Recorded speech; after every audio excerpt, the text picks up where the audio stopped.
सभी मित्रों को ओशो नमन। ओशो का प्रेमी मैं भी हूँ, लेकिन जो बातें आज मैं करूँगा वो सच्चाई से भरी हुई हैं, तो आप उन पे ज़रा सोचें। अगर आपको किसी को बुरा लगे तो मुझे माफ़ कर देना। ओशो को मैं भी सुनता हूँ, उन्हें मैं भी मानता हूँ, लेकिन जो चीज़ें मुझे लगीं वो मैंने यहाँ पर रखी हैं। आपको कैसी लगती हैं आप भी बता देना। तो मित्रों, आज हम बात करेंगे ओशो की खामियों के बारे में।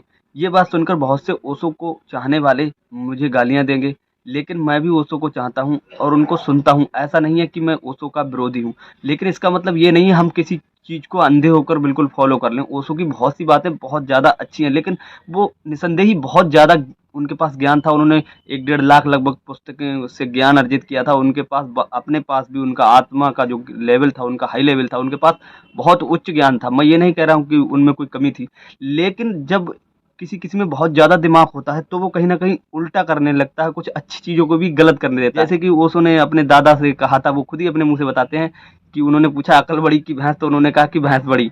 क्यों? क्योंकि भैंस तो बड़ी नहीं हो सकती, बड़ी तो अकल ही होगी, लेकिन फिर भी उन्होंने कहा भैंस, क्योंकि उनके पास दिमाग ज़्यादा था, तो उसका कहीं न कहीं कुछ अच्छी चीज़ों का भी उल्टा कर देते थे।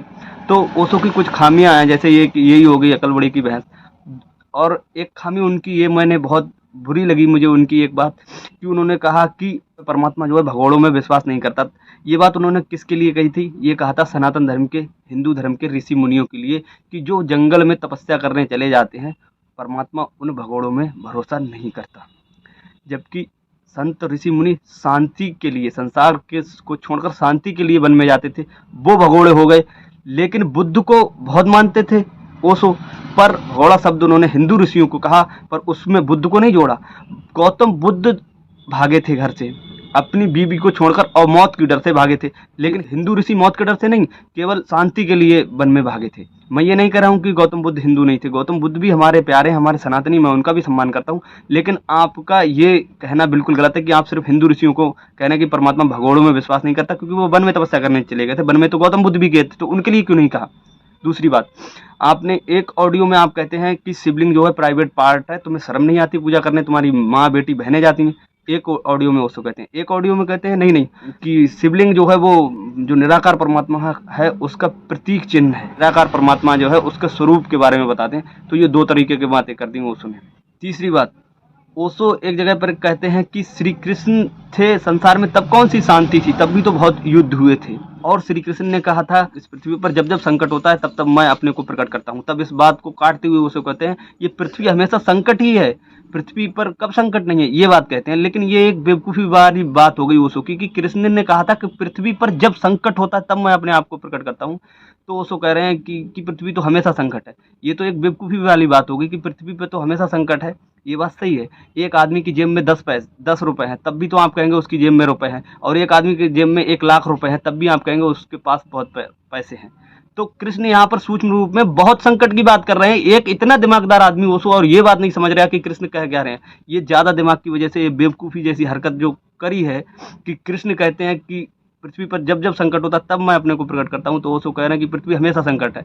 वो बात ठीक है, पृथ्वी हमेशा संकट है, लेकिन कृष्ण कह रहे हैं वो जब पृथ्वी ही संकट में होती है, पूरी मतलब जनता में त्राही त्राही मच जाती है, तब मैं अपने को प्रकट कर रहा हूँ। ये वो कहना चाह रहे हैं, लेकिन ये बात ओशो नहीं समझ सकते क्या? लेकिन नहीं, उन्हें विरोध करना है, सीधी बात का भी उल्टा कर देना है, जैसे उन्होंने कन्यादान पे बोला था। एक ऑडियो में एक जगह पर ओशो कहते हैं कि मनुष्य का ऑरा जो आत्मा का है, वो एक बार अगर मनुष्य में आ जाए तो दोबारा कभी भी वापस टी ग्रेड, मतलब जो जानवर की योनि है उनमें नहीं जाता।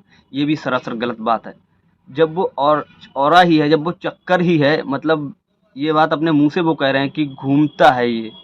घूमने का मतलब ही है कि वापस जाएगा तभी तो घूमेगा, वरना घूमेगा कैसे? ये भी एक बेवकूफ़ी वाली बात हो गई। और फिर बहुत चीज़ों में अभी पास्ट लाइफ रिग्रेशन भी बहुत से लोग करते हैं, तब भी पता लगता है कि आत्मा कभी इंसान भी रही है, कभी पेड़ भी चली गई है, जानवर की योनि में भी चली गई। हालांकि ओशो ने भी ये माना कि हम पेड़ की योनियाँ थे, पत्थर की योनियाँ थे, ये ओशो ने कहा था। लेकिन उन्होंने एक बार ये कहा था कि एक बार अगर मनुष्य में आ गए तो दोबारा पीछे नहीं जा सकते। तो ये एक बहुत बड़ी बेवकूफ़ी बात है। जब वो घूम ही रहा है तो पीछे तो जाएगा, जाहिर सी बात है नीचे जाएगा, या फिर घूमे ना। जब घूम ही रहा है, अपने मुंह से कह रहे हो घूम रहा है, कोई चीज़ घूम रही है तो वो वापस वहाँ पे नहीं जाएगी। और ये पास्ट लाइफ रिग्रेशन करके भी देखा गया, तो ये भी एक कदम बिल्कुल मुझे पसंद नहीं आई। ये बात एक बकवास बात रही ओशो की, कि पीछे नहीं जा सकता। और कहीं एक ऑडियो पे शायद मैंने सुना भी, उनके मुंह से सुना था कि जब आप अच्छे कर्म नहीं करते तो मनुष्य होने का हक खो देते हैं। ये ओशो ने खुद कहा था, तो मनुष्य होने का हक खो देते हैं मतलब नीचे जाएंगे फिर। फिर मनुष्य नहीं रहेंगे तो फिर नीचे ही जाएंगे, फिर कहाँ जाएंगे। फिर ये भी बात ओशो की अपने ही मुंह से अपने आप का काट रहे हैं, कई जगह पर ऐसा होता है। अगर आपको यकीन नहीं तो आप यूट्यूब पर सर्च करना 84 कोटि योनियां ओशो। तो उस ऑडियो में ओशो कहते हैं कि यदि आप करुणा के कारण हाथी से मनुष्य हो सकते हैं, तो आप मतलब गलत कर्म करने के कारण मनुष्य से हाथी भी हो सकते हैं। और ये कहते हैं, मतलब वो खुद कह रहे हैं अपने मुंह से कि मतलब मनुष्य जो है फिर से जानवर भी हो सकता है। लेकिन एक ऑडियो में वो कहते हैं कि मनुष्य अगर एक बार मनुष्य की उसमें आ गया वर्तुल उसमें घूम के, तो वो दोबारा नीचे की योनियों में नहीं जा सकता। तो ये ओशो की 2 तरीके की बातें हो गई, तो आप खुद जाकर सुन सकते हैं। वैसे ओशो प्रेमी मैं भी हूँ, कोई बुरा मानने की जरूरत नहीं है, लेकिन हम कुछ बोल तो सकते हैं जो हमें सच लगता है। बाकी सबको ओशो नमन।